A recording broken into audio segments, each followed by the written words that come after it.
As we continue to watch history unfold across the country, it can be difficult to know how to approach conversations surrounding racism and injustice with your kids. News 8's Lindsay McComal spoke with a doctor at a children's hospital for advice. It's a very interesting time. I think one of the things that even parents are having a hard time with is just how do you start the conversation? How do you be a support and ally to others?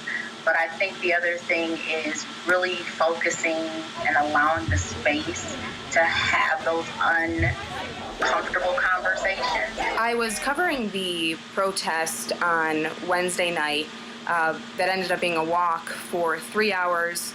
And along the way, it was interesting to see a lot of families outside their front doors watching what was going on. In a few instances, I could hear kids asking their parents, hey, what is this? And, parents responding, this is a peaceful protest, and starting that conversation and that dialogue.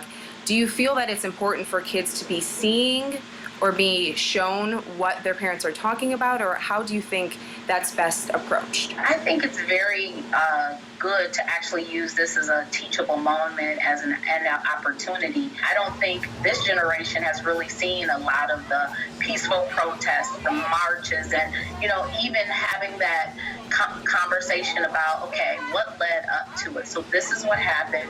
We're talking about racial equity.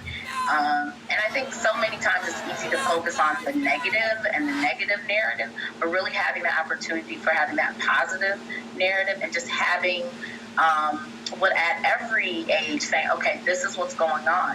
And I think the hard part and what's most uncomfortable is a lot of parents don't even know how to have that conversation or where to start that conversation. What would be your advice to parents who maybe are apprehensive because they're concerned that they're not going to address it in the proper way? And I think that's the fear. What am I going to say? And I don't think your children are looking necessarily for all the answers, but for an explanation. And I think what's most important is to be open and say, there is racism and there is inequality in this country of ours, and learn more about it.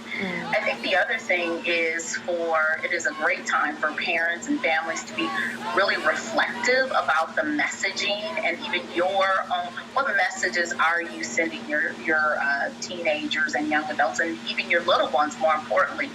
How do you react to certain situations?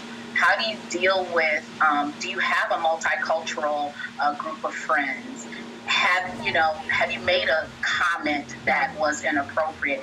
And not necessarily a time to beat yourself up, but really a time for all the families to be self-reflective and understand and take time and opportunity to understand more about other individuals.